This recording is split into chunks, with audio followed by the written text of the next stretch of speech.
Assalamualaikum dan selamat petang pelajar-pelajar saya. Apa khabar? Sihat? Sihat, cikgu? Alhamdulillah, cikgu. Sihat. Alhamdulillah. Semua okey ya? Ada dengar berita terkini berkenaan dengan pandemik kita yang semakin menular? Ada dengar? Ya, ada. Ada, cikgu. Bagus. Seperti biasa, jangan lupakan pengetahuan supaya kita tidak tertinggal apa-apa berita semasa, isu semasa. Okey? Okey, jadi hari ini kita akan teruskan dengan pembelajaran kita. Kita sambung pembelajaran kita yang minggu lalu. Kita berada di bab yang ke? 5. Bab berapa? Bab 5. Bagus, bab 5. Di mana yang lalu kita telah masuk kepada pengenalan Kesultanan Melayu Melaka, betul? Ya, betul. Okey, jadi hari ini apa yang kita nak lihat adalah subtopik kita yang seterusnya. Okey. Sebelum saya mulakan, di dalam sebuah keluarga, untuk menjadi seorang bapa, okey, bapa ketua keluarga, betul? Betul. Ada? Anak-anak. Ada anak. Ya, anak-anaknya. Daripada anak itu nanti anak itu membesar, berkahwin, ada cucu, ada cicit. Jadi keluarga itu membesar, betul? Menjadi satu organisasi yang kuat. Menjadi satu organisasi yang sentiasa bekerjasama walau apapun yang berlaku, betul? Jadi hari ini kita akan lihat kegemilangan Kesultanan Melayu Melaka, di mana akan melibatkan peranan-peranan orang-orang atasan. Okey, apakah peranan raja, apakah peranan pembesar, kenapa mereka sangat penting dalam Kesultanan Melayu Melaka suatu ketika dahulu. Kenapa mesti ada sultan, kenapa mesti ada pembesar. Okey, boleh? Setakat itu okey? Okey, Okey, cikgu. Okey, Faham. jadi cikgu akan tunjukkanlah apa yang perlu kita pelajari pada hari ini. Sebentar ya. Ada sediakan booklet. Cikgu suruh buat. Suruh sediakan pen warna, kertas kosong. Ada? Ada? Kita ada aktiviti hari ini. Bagus. Okey. Sekejap ya. Okey, kita mulakan.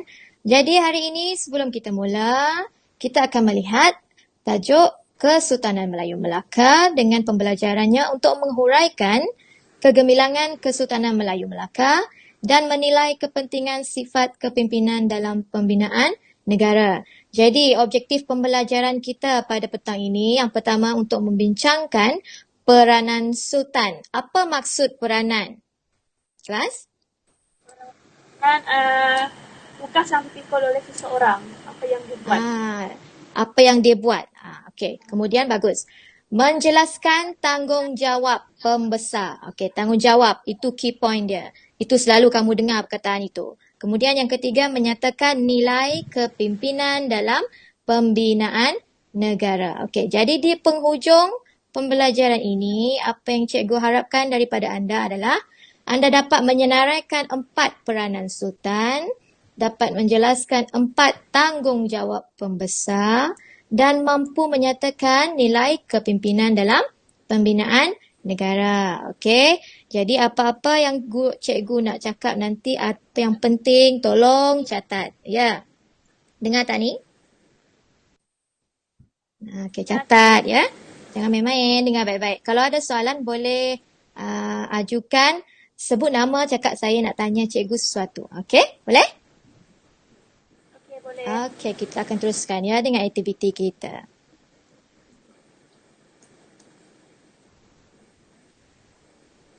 Sebelum kita memulakan isi pengajaran dengan lebih lanjut, saya nak minta semua murid tolong keluarkan buku nota anda, tolong catat setiap nota-nota yang cikgu akan bagi sedikit sebelum kita memulakan aktiviti untuk sesi pembelajaran pada hari ini. Okey. Seperti yang kita telah ketahui tadi, kita akan belajar tentang sistem pentadbiran Kesultanan Melayu Melaka. Okey. Sistem pentadbiran. Okey. Pada zaman Kesultanan Melayu Melaka itu, dulu, sistem pentadbiran adalah tersusun dan juga berkesan, di mana Sultan berada di puncak paling atas sistem pemerintahan dan pentadbiran. Sultan ini yang berada di puncak ni tadi berkuasa untuk melantik pembesar untuk membantu dalam menguruskan hal ehwal pentadbiran negeri. Dalam pendek kata, membantu Sultan untuk memerintahlah. Okey, sistem pentadbiran Kesultanan Melayu Melaka dulu diasaskan oleh sistem pembesar 4 lipatan. Okey, siapa yang tahu apa itu sistem pembesar 4 lipatan? Amir, betul. Segitiga tu kan, yang segitiga itu. Itu adalah sistem pembesar 4 lipatan. Okey, mari kita tengok apa itu sistem pembesar 4 lipatan. Okey, ini. Ini adalah Sultan. Sultan ini berada di puncak paling tinggi. Sama juga dengan konsep kalau di rumah. Kita di rumah siapa yang menjadi ketua? Mesti ayah ataupun bapa kamu kan. Jadi bapa atau ayah kamu itu akan berada di puncak. Yaitu tadi yang kita tahu tadi Sultan. Siapa pembantu ayah selalunya? Ibu kan selalu membantu kan. Itu tadi Sultan dibantu oleh pembesar-pembesar dia di bawah. Okey, diikuti oleh pembesar berempat, pembesar berlapan, pembesar 16, pembesar 32. Ini kita kenali sebagai sistem pembesar 4 lipatan di mana Sultan ini adalah sebagai ketua dalam sistem pentadbiran Kesultanan Melayu Melaka dibantu oleh pembesar-pembesar yang telah dilantik oleh baginda sendiri. Sultan itu sendiri, baginda. Okey. Sekarang, sebelum kita nak memulakan aktiviti, kita akan pergi ke aktiviti yang pertama kita iaitu, okey, saya akan bagi awak arahan, saya nak awak dengar dengan lebih jelas dan teliti dan ikut segala arahan yang saya akan bagikan lepas ini, okey? Okey. Aktiviti pertama iaitu round table. Saya akan bagi awak masa 8 minit secara berkumpulan iaitu satu kumpulan 4 orang. Setiap kumpulan akan diminta untuk membincangkan berkenaan dengan topik yang diberikan oleh saya tadi iaitu apakah peranan Sultan dalam sistem pentadbiran Kesultanan Melayu Melaka. Okey, saya nak awak berbincang tentang topik ini. Bincang apa itu peranan Sultan dalam sistem pentadbiran Kesultanan Melayu Melaka. Okey, saya ulang. Saya nak awak berkumpulan secara 4 orang, satu kumpulan akan membincangkan satu topik iaitu tentang peranan Sultan dalam sistem pentadbiran Kesultanan Melayu Melaka.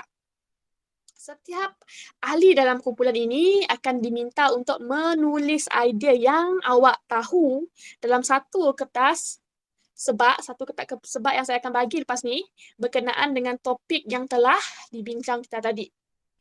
Lepas itu, lepas selesai berbincang, saya akan pilih kumpulan mana yang saya nak untuk membentangkan hasil kerja yang telah awak laksanakan tadi.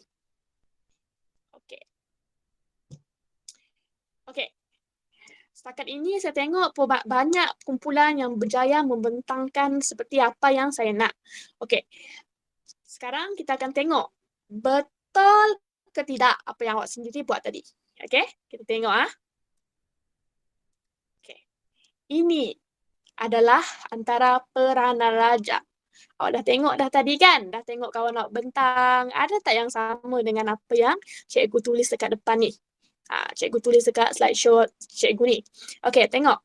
Yang pertama, antara peranan raja adalah sebagai simbol perpaduan dan kemakmuran. Apa itu simbol perpaduan dan kemakmuran, kelas? Okey, simbol perpaduan dan kemakmuran tadi adalah apa? Betul, Ridwan. Simbol perpaduan adalah bersatu padu. Makmur itu aman, kan? Aman. Okey. Yang kedua adalah mengetuai angkatan tentera. Ada siapa yang tak tahu apa itu tentera kat sini? Mesti awak tahu kan apa itu tentera kan? Okey, yang ketiga, mengetuai hubungan diplomatik. Siapa yang tak tahu apa maksud itu hubungan diplomatik? Hubungan diplomatik ini ialah apa? Ada yang boleh tolong saya jawab tak? Okey, hubungan diplomatik ini adalah hubungan baik dengan negara jiran. Ah, okey, dah faham apa itu konsep hubungan diplomatik? Okey, yang seterusnya pula adalah menyelaraskan aktiviti ekonomi. Ah, yang seterusnya menjadi ketua agama Islam. Betul, pandai. Okey. Yang terakhir adalah apa peranan saja adalah untuk menegakkan keadilan. Okey, bagus kelas saya. Semua aktif. Okey. Seterusnya kita akan pergi kepada aktiviti yang kedua. Apa aktiviti kita yang kedua adalah apa? Boleh teka kah? Cikgu selalu buat ni dalam kelas. Okey. Tengok. Hari ni kita akan buat gallery walk. Saya akan bagi awak masa dalam 15 minit untuk menyiapkan gallery walk ini. Okey. Tadi kan kita dah bahagi dalam kumpulan kan? Satu kumpulan ada berapa orang? 4 orang kan? Jadi, secara kumpulan dalam kumpulan yang sama tadi, saya nak awak semua tolong bincang tentang tanggungjawab pembesar dalam pentadbiran Kesultanan Melayu Melaka. Jadi, selepas itu yang kedua adalah saya nak awak setiap ahli dalam kumpulan tersebut menulis hasil perbincangan ke dalam kertas sebak yang telah saya berikan. Okey, ada 4 pecahan. Yang pertama, saya nak awak tulis apa itu tugas bendahara. Yang ketiga, tugas penghulu bendahari. Yang kedua, tugas penghulu bendahari. Salah, bukan 3, 2. Okey, yang ketiga adalah tugas temenggung. Yang terakhir adalah apa itu tugas laksamana. Okey, setelah awak selesai berbincang dan menyiapkan tugasan tersebut, saya minta setiap ahli kumpulan untuk melekatkan hasil kerja awak, semua tadi, kumpulan tadi, di belakang kelas. Jadi, apabila hasil kerja itu dilekatkan di belakang kelas, setiap ahli kumpulan lain, di dalam kumpulan lain, setiap ahli kumpulan, yang lain perlulah bergerak dan melihat hasil kerja yang telah dilaksanakan oleh kumpulan yang lain. Contohnya, kumpulan 1 lihat hasil kerja kumpulan 2, 3, 4 dan bergerak dalam satu kelas.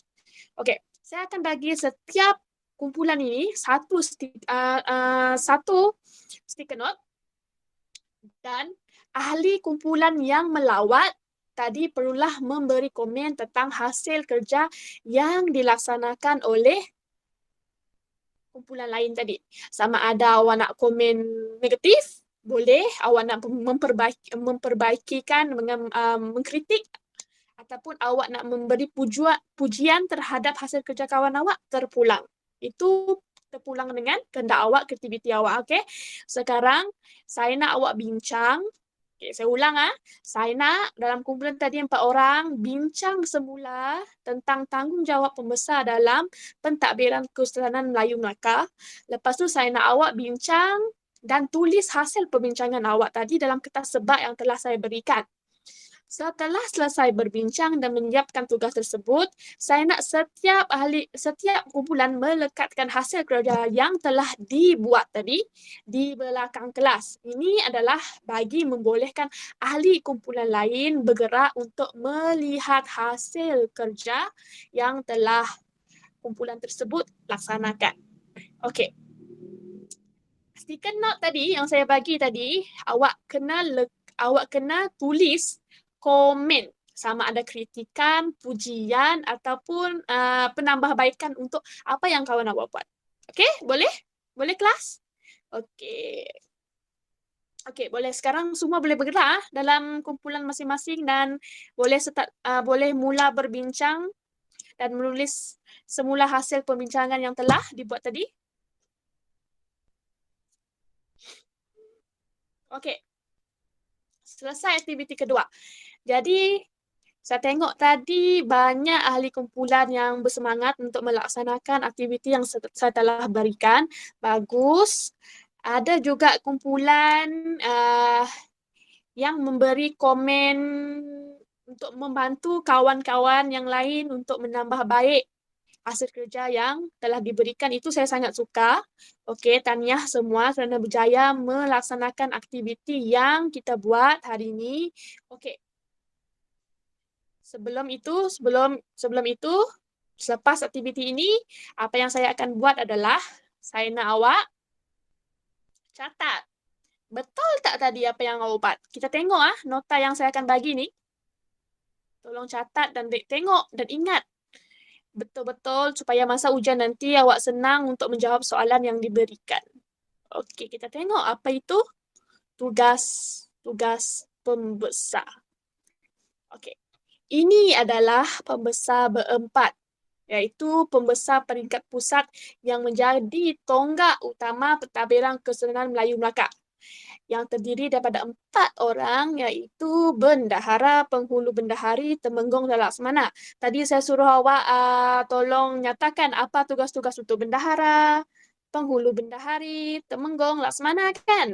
Saya tengok kebanyakan awak memang tahu apa itu tugas Bendahara, tugas penghulu bendahari, tugas temenggong, tugas laksamana. Cuma saya dah tengok beberapa kumpulan yang keliru dengan tanggungjawab temenggong dan tanggungjawab laksamana. Jadi, tengok betul-betul, teliti betul-betul, betul tak apa awak buat tadi, ingat semula, perbaiki hasil kerja awak supaya mudah untuk awak menjawab soalan ketika peperiksaan. Okey, yang pertama, tugas pembesar. Pembesar adalah sebagai penasihat raja, menteri utama peringkat pusat, ketua turus angkatan perang, ketua hakim, pemangku sultan. Okey. Penghulu bendahari pula. Amir, baca. Okey, bagus. Pemungut hasil atau ufti, ketua segala bendahari, ketua urus setiap istana, ketua syah bandar.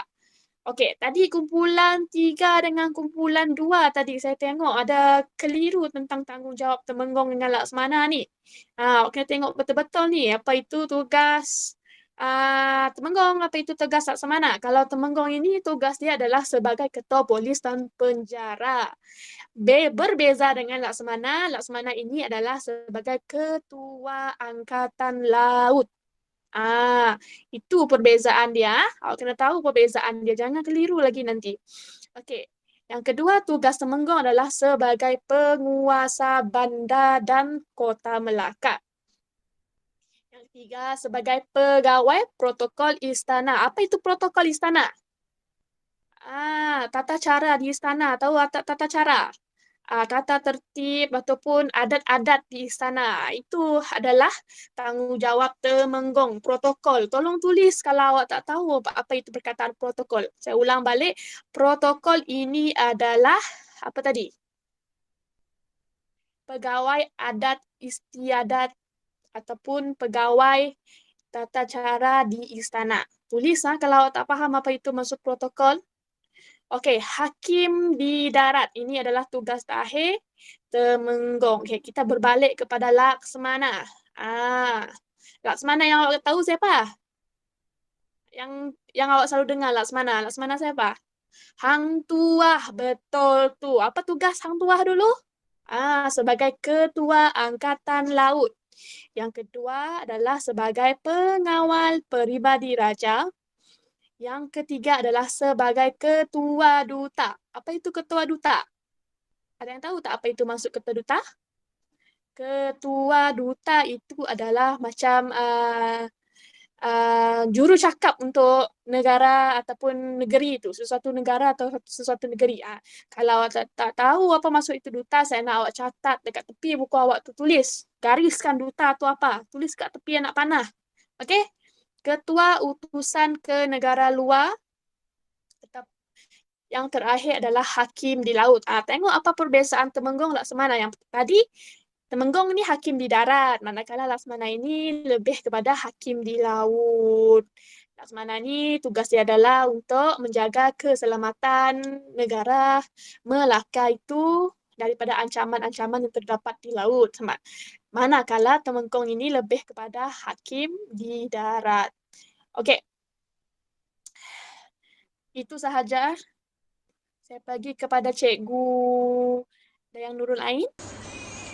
Okey kelas, memandangkan tajuk kita pun dah habis dan kita pun dah hampir habis waktu pada hari ini. Cikgu nak 2 orang pelajar untuk membuat rumusan berkaitan dengan tajuk yang kita pelajari pada hari ini. Tak susah, macam biasa yang kita selalu buat. Cikgu nak kamu rumuskan apa yang kamu belajar, yang kamu faham, ataupun apakah penambahbaikan yang kamu nak buat selepas ini, ataupun kamu boleh bagi kekurangan yang ada dalam kelas kita pada hari ini. Okey, siapa nak volunteer? Okey, bagus Azrul. Okey Azrul, apa yang awak dapat daripada kelas cikgu hari ini Azrul? Okey, bagus. Azrul nampaknya Azrul fokus dalam kelas kita. Okey, seperti yang kawan kamu cakap tadi, yang dia dapat pada hari ini adalah faktor-faktor kegemilangan Kesultanan Melayu Melaka dan juga aspek kegemilangan Kesultanan Melayu Melaka.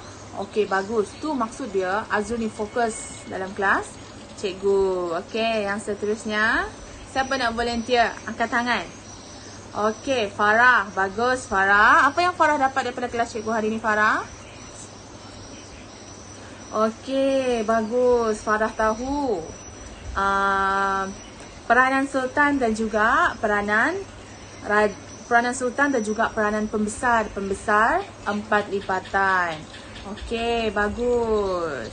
Okey, seterusnya cikgu akan tanya 2 soalan kepada kamu berkaitan dengan tajuk yang kita belajar pada hari ini. Cikgu nak tengok sama ada pelajar-pelajar cikgu ni masih ingat ke tidak apa yang kita belajar sebentar tadi. Okey. Okey, sebagai seorang pemimpin, apakah sifat-sifat yang perlu ada dalam diri kamu untuk membangunkan sebuah negara? Okey, siapa nak jawab? Angkat tangan. Okey, bagus. Okey, Wong. Okey, Wong cakap, untuk menjadi seorang pemimpin, kita mestilah bertanggungjawab. Betul, kita mesti bertanggungjawab. Kenapa kita mesti bertanggungjawab? Sebab untuk memimpin negara bukanlah perkara yang mudah. Kalau kita tak ada tanggungjawab, tak ambil mudah sahaja perkara yang telah berlaku, yang akan berlaku, contohnya situasi sekarang COVID-19, seperti yang kita tahu, pemimpin negara kita iaitu Perdana Menteri kita mengambil banyak inisiatif-inisiatif untuk mengurangkan penularan wabak COVID-19 ni. Okey, sebab ini menunjukkan beliau sangat bertanggungjawab. Kalaulah kamu didik diri kamu daripada sekarang untuk bertanggungjawab, tidak mustahil sampai kamu besar nanti sifat ini akan kekal dalam diri kamu. Percayalah kata-kata cikgu. Okey, apa lagi sifat yang perlu ada dalam diri kamu untuk menjadi seorang pemimpin? Okey, bagus. Kamu hendaklah menjadi seorang yang adil dan saksama. Kenapa menjadi seorang yang adil dan saksama? Okey, bagus. Yang kawan kamu cakap tadi tu sangat betul. Sebab kalau kita tidak adil, ramai yang tidak berpuas hati kepada kita. Okey, bagus. Okey, seterusnya soalan yang kedua. Apakah fungsi organisasi pembesar organisasi di dalam Kesultanan Melayu Melaka? Yang kamu nampak tadi ada segi 4. Yang ada piramid tu, yang atas sekali sultan. Apakah kepentingan organisasi itu kepada Kesultanan Melayu Melaka? Okey, betul. Untuk menguruskan sistem pentadbiran. Okey, betul. Bagus. Bagi tepukan kepada rakan-rakan kamu. Okey. Memandangkan masa pun dah nak habis lagi. 1 minit lagi. Okey. Cikgu nak kamu buat latihan dalam buku aktiviti kamu. Buka bab 5 dan buat jawab soalan objektif tu. Okey, boleh? Okey, bagus. Okey, itu saja untuk hari ini kelas. Sekian, terima kasih.